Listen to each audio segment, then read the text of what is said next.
Punjab, India's food basket, is drowning. While the world watches other disasters unfold, the state that feeds the nation is fighting for survival against its worst floods in nearly 4 decades. We're talking about complete devastation across all 23 districts, with over 1,400 villages submerged underwater and more than 30 lives already lost. This isn't just another weather event. This is a catastrophe that threatens the very foundation of India's food security, and the implications stretch far beyond Punjab's borders. So what exactly is happening in Punjab, and why should the entire world be paying attention? To understand the magnitude of this crisis, we need to grasp what Punjab truly means to India and the global food supply. Punjab may cover just 1.53% of India's geographical area, but this small state punches far above its weight when it comes to feeding the nation. Despite its modest size, Punjab produces an astounding 17% of India's wheat and 12% of its rice. But here's the truly staggering part. The state contributes over 40% of wheat and 24% of rice to India's central food reserves. These aren't just statistics. These are the numbers that stand between India's 1.4 billion people and potential famine. Punjab earned its title as India's food basket or granary of India through decades of agricultural innovation and relentless farming. The state became the epicenter of India's Green Revolution in the 1960s and 1970s. And transformed the country from a food-deficient nation dependent on imports to one that could feed its growing population. Punjab's farmers, particularly the Sikh farming community, embraced new, high-yield wheat and rice varieties, modern irrigation techniques, and scientific farming methods that revolutionized Indian agriculture. Today, agriculture employs over 65% of Punjab's workforce, with about a quarter of the state's 30 million residents directly dependent on farming for their livelihoods. The state's agricultural productivity is legendary, with some of the highest crop yields per hectare in the world. This intense agricultural focus has made Punjab indispensable to India's food security strategy. But now this agricultural powerhouse is facing an unprecedented crisis that threatens to disrupt food supplies across the entire subcontinent. The current flood disaster began with what meteorologists describe as an interaction between monsoon currents and westerly weather disturbances. Heavy rainfall in Punjab's upstream catchment areas, particularly in Himachal Pradesh and Jammu and Kashmir, combined with surplus water releases from major dams including Pong, Ranjit Sagar, and Pakra, created a perfect storm of flooding conditions. The 3 major rivers flowing through Punjab, the Sutlej, Beas, and Ravi, all swelled to dangerous levels simultaneously. This is extremely rare. Local officials report that the Ravi River alone experienced an unprecedented discharge of 14.11 lakh cusecs of water, causing the most severe damage.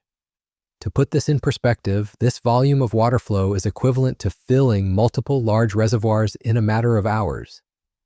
Punjab Chief Minister Bhagwant Mann has declared these the worst floods the state has experienced since 1988. The most severely affected districts include Gurdaspur, Pathankot, Amritsar, Tarn Taran, Kapurthala, Hoshiarpur, Firozapur, and Fazilka. 8 villages in the Sultanpur Lodi subdivision have been completely submerged, with 275 families stranded and rescue operations continuing around the clock. The human toll is devastating and continues to climb. At least 30 people have died, with casualties reported across multiple districts. Pathankot district alone has seen 8 deaths, while Hoshiarpur reported 7 fatalities. The deaths have occurred primarily due to houses being swept away by raging floodwaters or people being caught in the torrential currents of the swollen rivers. More than 354,000 people have been directly affected by the floods, with over 20,000 evacuated from low-lying and flood-affected areas. Rescue operations are massive in scale, involving multiple disaster response teams, the Indian Army, Air Force, Navy, Border Security Force, and National Disaster Response Force. Some 35 helicopters and more than 100 boats have been deployed for rescue operations, with nearly 16,000 people rescued from flood-affected areas as of recent reports. In many areas, residents are living on rooftops with 4 feet of water in their homes, while 60% of the population has been evacuated to relief camps. and 40% remain stranded, receiving food aid from local organizations and NDRF teams. Hundreds of relief camps have been established to provide shelter, food, medical care, and essential facilities to displaced families. However, the scale of the disaster is testing the limits of the state's emergency response capabilities. The agricultural devastation is perhaps even more concerning for long-term implications.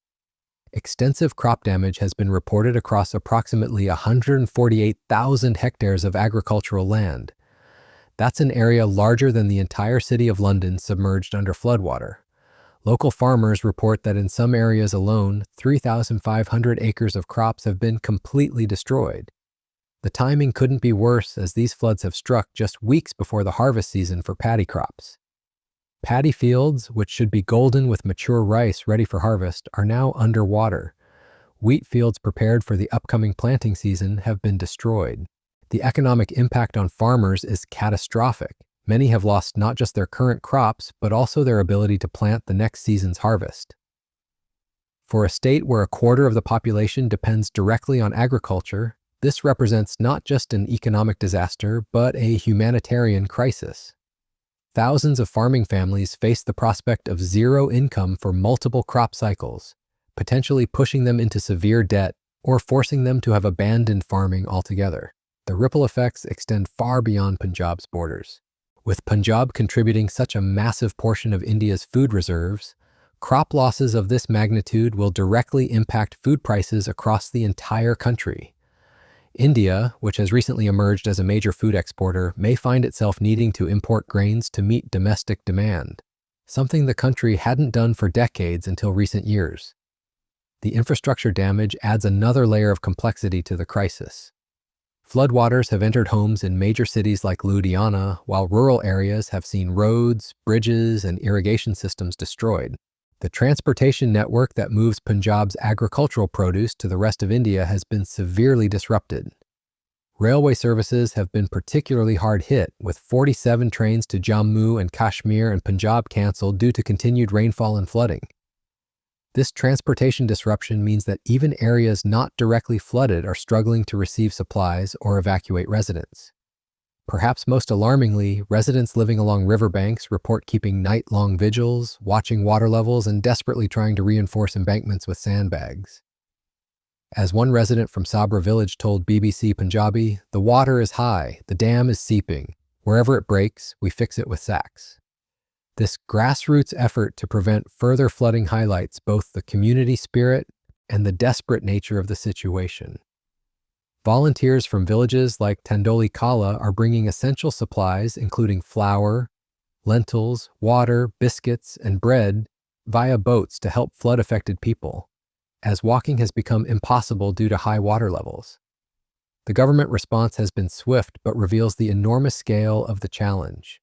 Chief Minister Bhagwant Mann has conducted aerial surveys of affected areas and toured flood-hit districts by boat, describing the situation as grim. He has appealed to the federal government for emergency funds and called on the entire country to stand by the state during this crisis. Former Chief Minister Captain Amarinder Singh has written directly to Prime Minister Narendra Modi, highlighting the extensive damage and urging immediate announcement of a special relief package. The letter emphasizes that Punjab's economy, already under strain, cannot withstand devastation of this scale without urgent central government support. The emotional impact of the disaster was captured when the Golden Temple's head Granthi, Giani Ragbir Singh, broke down in tears while witnessing the plight of flood-affected residents in Ajnala, one of the worst-hit areas of Amritsar district. His emotional response during prayers for the welfare of all affected people demonstrates how deeply this disaster has shaken Punjab's communities. But Punjab's flood crisis is not happening in isolation. This disaster is part of a broader pattern of extreme weather events that have been battering the Indian subcontinent. The same weather systems causing havoc in Punjab have also brought unusually heavy rains to several other parts of northern India. Across the border in Pakistan, the Punjab province there is experiencing what officials are calling the biggest flood in its history. Over 2 million people have been affected, with the same three rivers, Sutlej, Chenab, and Ravi, carrying record high water levels. This cross-border flooding has created a rare moment of cooperation between India and Pakistan, with India alerting Pakistan about potential cross-border flooding through diplomatic channels. The Pakistan situation illustrates the regional nature of this crisis.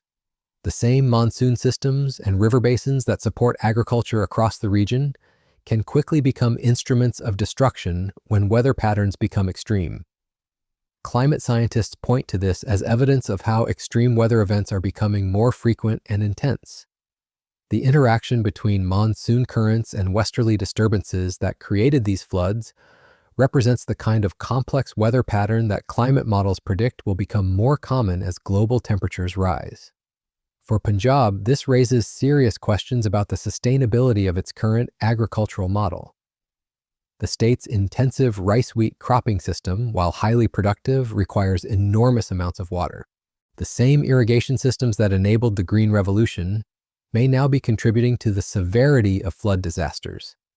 The economic implications stretch far beyond immediate crop losses.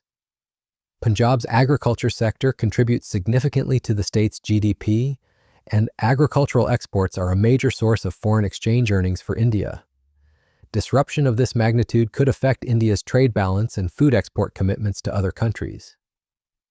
Food security experts are already expressing concern about potential price increases for staple grains, not just in India but in countries that depend on Indian food exports.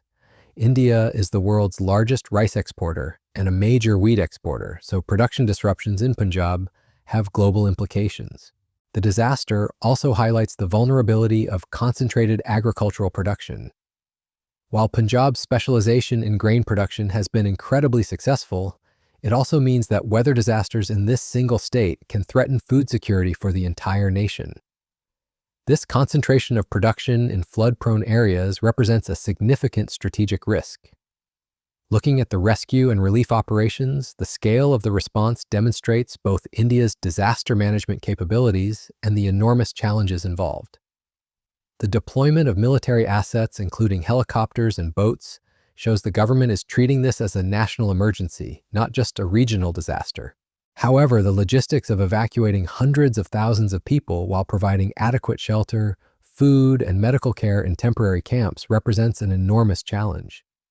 Reports from displaced residents suggest that while relief efforts are extensive, the sheer scale of need is testing the system's capacity. The international community is also watching closely, not just because of humanitarian concerns, but because of the potential global food security implications. Punjab's agricultural production is integrated into global supply chains, and disruptions here can affect food prices and availability worldwide. As rescue operations continue and floodwaters slowly begin to recede in some areas, the focus is shifting toward recovery and rebuilding. But the scale of destruction suggests that recovery will take years, not months. Farmers who have lost entire crops will need financial support to replant. Infrastructure will need to be rebuilt with better flood resilience. The disaster also raises important questions about long-term adaptation strategies. Punjab may need to reconsider its agricultural practices, potentially diversifying away from water-intensive crops, or investing in better flood control infrastructure. The state that led India's Green Revolution may need to lead another agricultural transformation focused on climate resilience. For now, though, the immediate priority remains saving lives and providing relief to the hundreds of thousands of people affected by these historic floods. The brave rescue workers, military personnel, and volunteers working around the clock in dangerous conditions represent the best of human response to natural disasters. Punjab's floods represent more than a regional disaster. They're a wake-up call about the vulnerability of the systems that feed the world. As climate change makes extreme weather more frequent and intense, the challenge of maintaining food security while building resilience becomes ever more critical. The eyes of India and the world remain on Punjab as this crisis unfolds. The state that has fed the nation for decades now needs the nation's support to recover and rebuild. The outcome will determine not just Punjab's future, but the food security of over 1 billion people who depend on the crops grown in these now flooded fields. This is a story that's far from over. As floodwaters recede and the true extent of the damage becomes clear, Punjab faces the enormous challenge of rebuilding not just its infrastructure, but its role as India's food basket in an era of increasing climate uncertainty.